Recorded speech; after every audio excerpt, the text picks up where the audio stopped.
Карачанаков зад топката. Удар и това е 1-1. ЦСКА изравнява 69-та минута благодарение на Антон Карачанаков. Златна смяна се получи за Стойчо Младенов. С специалитета си Антон Карачанаков показва, че към днешна дата това е един от най-добрите изпълнители на свободни удари в българския футбол. Напрежение в ложите, където има официални лица, подкрепящи и ЦСКА и Берое, само на ниво реплики, но това не е важното, защото Карачанаков кара наистина красиво на попадение. Майсторско изпълнение на Карачанаков. Благой Макенджиев дори не помръдна от голинията.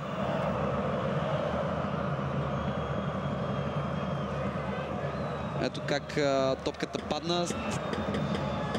Макенджиев наистина остана закован на земята. Красив гол, изравнителен за ЦСКА. Борбата започва от начало. Повече от 20 минути до края.